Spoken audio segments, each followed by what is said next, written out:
which is why I am a reader, not a collector.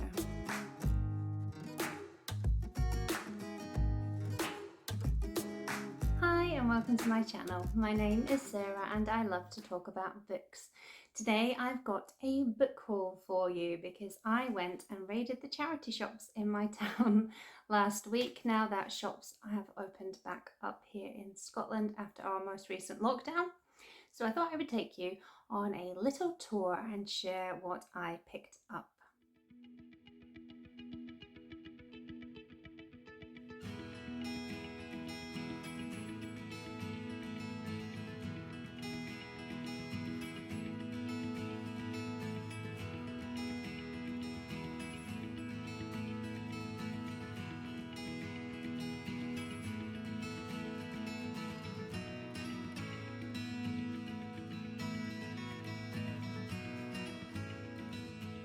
The first shop I went into was the British Heart Foundation, and I dumped a load of stuff off to donate as well.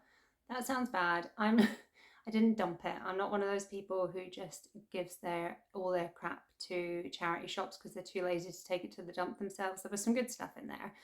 Plus, I couldn't do that anyway in that one because it'd be too embarrassing. It's the one I go into most. And it's my favourite because it's the stuff they usually have in there is good. It's nicely laid out. The staff are really friendly. And it has, I think, out of all of them, the biggest book section.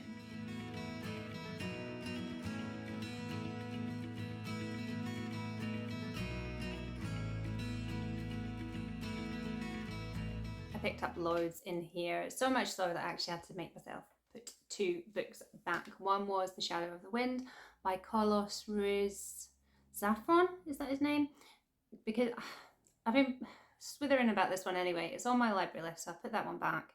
And then the other one was called The Shock of the Fall by Nathan Flyer. But hold that thought.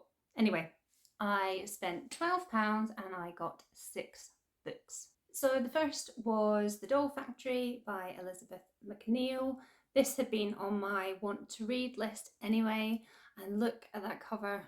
Oh, it's like such a gorgeous colour combination. I love teal and I think it looks really nice with gold. So this is set in London in 1850, around the time of the Great Exhibition, and it's about Iris, who is a doll maker, and she meets Louis, I think, who is an artist, and he wants her to pose for him, and she agrees as long as he teaches her how to paint.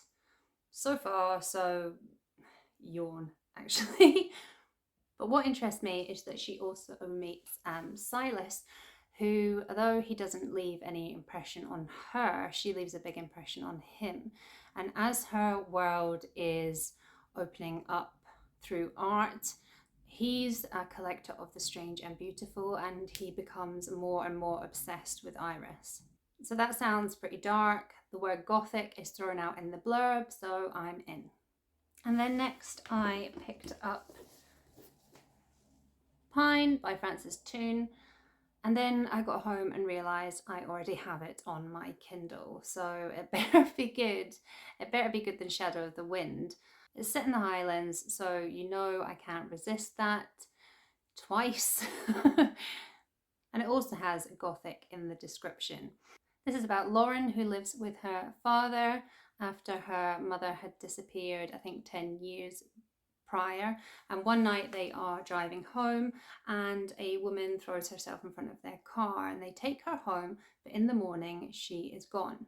Their community is full of secrets and mysteries, and so that in itself isn't actually that unusual, but Lauren wants to know what has happened, particularly following the disappearance of a local teenager, and she's starting to realise that she can't trust anyone.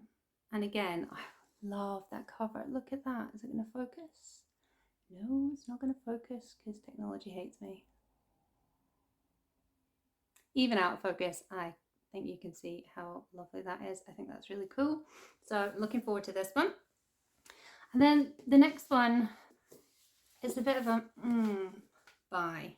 It's Nick Hornby's 31 Songs.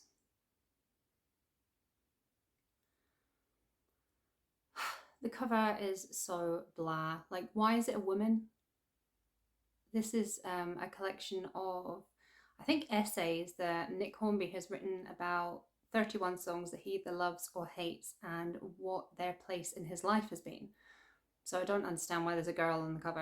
And it's been made worse because after peeling off the price sticker, the gift aid sticker, I then tried to attack that big monstrosity, and clearly I've been defeated. So I think I read the book of, is it How to Be a Boy? It's not called that, it's just called About a Boy. I think I read that ages ago, and I did really like the film version of High Fidelity. I don't think I've read the book. But in general, like, Nick Hornby isn't someone that I am drawn to read, but this is a kind of, I don't know, a music memoir, and to a music junkie like me, that just sounds really yummy. So I'm taking a chance on that one. And then next is a purchase of a book I have already read. I had this title as a NetGalley, or maybe still have it. I don't know, do they self-destruct? But it really got under my skin. It was one of the first NetGalleys that I read. And I know it's strange that I put back books that I haven't read in order to buy one that I already have. But I've never seen it in a charity shop before, so I felt like I kind of had to buy it, although God knows when I'll actually ever reread it. But this is Lullaby by Leïla Slimani. I think in the US it goes under a different title. I think it's The Nanny. And this is dark AF. It opens with the really graphic description of the murder of, is it 1 or 2 children? But it's, I don't know, there's just something about this book. What did I say about it when I read it the first time?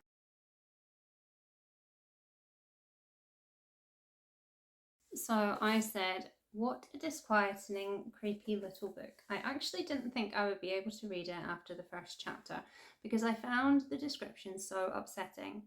But the novel quickly steps down from that ramped up horror to something stiller, though still very unsettling. The character of the nanny, Louise in the translated version, is so off that you can't put your finger on why or how, even knowing right from the first page what eventually happens. This book is uncomfortably close and captures so well that odd existence of looking after young children, almost in a bubble separate to the rest of life as it goes on around you. The door closes as the other adults leave to live out their days in the big wide world, and even for those of us who don't go on to commit atrocities, it can be a very claustrophobic and lonely time. Louise is even more divorced from life, being the nanny but also having no existence outside of her often unappreciated work, and watching her come undone is horrible but also compelling. Many may find the ending unresolved, and I was frustrated at the time, but I appreciate that it too is all part of the horror of this story. It's a goodie. And then book number 5 from the British Heart Foundation, I Got Me a Louise Welsh. This is Death is a Welcome Guest. And I didn't even read the back of it in the shop. And then when I got it home, I realised it's book 2 of a trilogy, the Plague Times series. So given that out of all the books of hers that I've read, my least favourite was Tamburlaine Must Die, which is set in Shakespearean times, which I think is not that far out from the plague. I got a bit of buyer's remorse after I got home. Shadow of the Wind. Someone please tell me Shadow of the Wind is rubbish. But it turns out it's not the plague. The main character is a stand-up comedian, and I gather in the first book the protagonist is a shopping channel presenter. And even the author herself says that these can be read out of order because apparently she wrote these kind of with secondhand book buyers in mind. She used to work in my favourite little book cave, Voltaire and Rousseau in Glasgow. And so I appreciate that she has the secondhand purchaser in mind when she writes. So this is actually about Magnus, who has escaped from prison and is trying to survive in a sort of post-apocalyptic pandemic. This was written in 2015, pandemic world where an illness has swept the, I guess it might just be the country or planet, and people are dying off of the sweats. So this could be a timely read. I do like myself a little bit of dystopia, which that sounds like this is going to be. And so the buyer's remorse is lifted a bit now. And then my final purchase in that shop was Britt-Marie Was Here by Fredrik Backman. Because I've been hearing so much about this author. Seems to be all over BookTube, and I did think I was going to start with either Beartown or A Man Called Ove, but so I nearly put this one back until I read the blurb, and it spoke to me because Britt-Marie walks out on her cheating husband and realizes she spent her life making choices for the sake of other people. Here you go. So although it is about a crotchety old busybody, it is about a woman trying to find her place in the world, and I am really enjoying that. Is it a trope? Is it a theme? Whatever you would call it, I'm really enjoying that at the moment in my reading, so I decided to go with this. So after that, I went into the cancer research shop. This has a much smaller book section, but I thought I'd just take a wee look. But I forgot to vlog properly because I was too busy giggling at this find that I will share with you that I thought would be perfect for Simon from BookTube with Simon and Amy.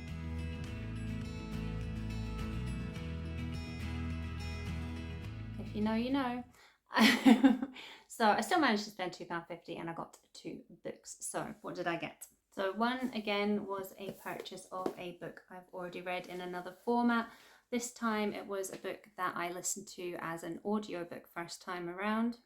This is like the skint person's version of people who own more cars than there are drivers in their household, it would appear. Even people who have limited disposable income can also have more money than sense. But I really love this author most of the time, and I really enjoyed this book. So I picked up a copy of The Blind Assassin by Margaret Atwood. And it's got some gunk on the cover from the last person who tried to peel off a sticker from it. Stop defacing books. Down with capitalism, especially when it's capitalism in the form of promotional stickers when you are already doing the capitalism by selling me the book. Anyway, I don't know how to describe this. It's set in the 30s, 40s. It's after the war, I think. And it's about Iris, whose sister dies by driving her car off. It's really heavy. Whose sister dies by driving her car off of a bridge on, yes, it is after the war, because I'm sure it's on the day the war ends. An inquest found that death accidental, but then there's also an issue. I think Iris's husband, his body is found on their yacht or something. But then there's also a book within a book, or within the book, and that's called The Blind Assassin, and it's a sci-fi book about 2 anonymous lovers who meet in like shady back alleys and stuff like that. I cannot remember how the 2 come together or what even is the plot of either the actual book or the book within the book, but I know I did enjoy it. And yeah, none of my Margaret Atwoods match. I don't think I've got any 2 that came from the same print run, but I would quite like to get my hands on most of her work.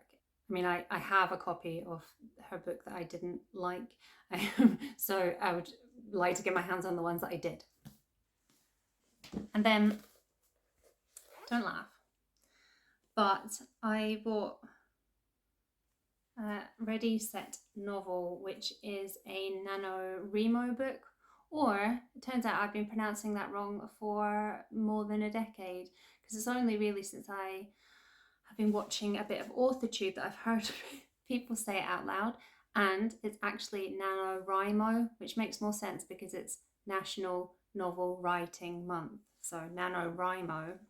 And it's possible that I already own this because I've got quite a few NaNoWriMo books tucked away in my loft somewhere, but it was only £1, so I thought I would just grab it. I've never taken part in NaNoWriMo, but I have always had this thing since I was a child that I wanted to be a writer, though I know I don't have it in me. I used to. I wrote tons of stories when I was a kid. I mean, there's nothing to say they were any good, but at least I had the work ethic. But now I don't really even have that. And I very much doubt I've got any talent. But a girl can dream and buy books. I went in a couple of other charity shops after that, but they didn't really have anything worth picking up. But then I went to Oxfam, which is the most expensive place to buy secondhand books. But I managed to spend £15, no, probably nearly £16 on 6 books in there.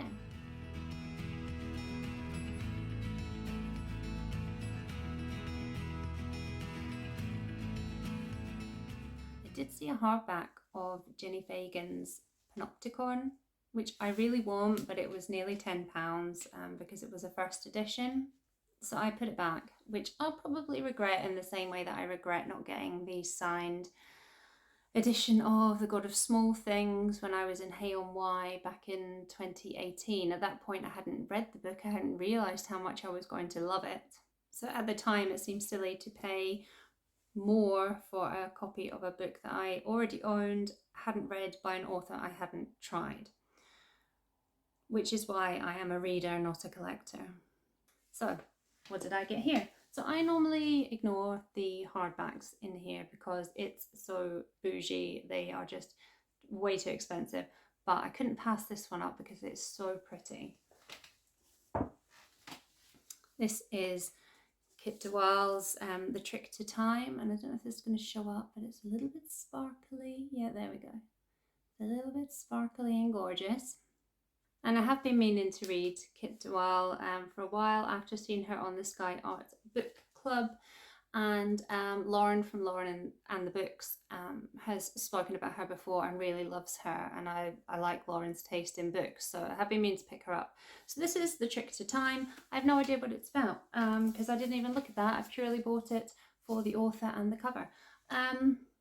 Mona is a young Irish girl in the big city with the thrill of a new job and a room of her own in a busy boarding house.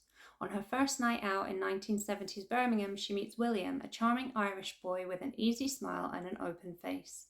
They embark upon a passionate affair, a whirlwind marriage, before a sudden tragedy tears them apart. Decades later, Mona pieces together the memories of the years that separate them, but can she ever learn to love again?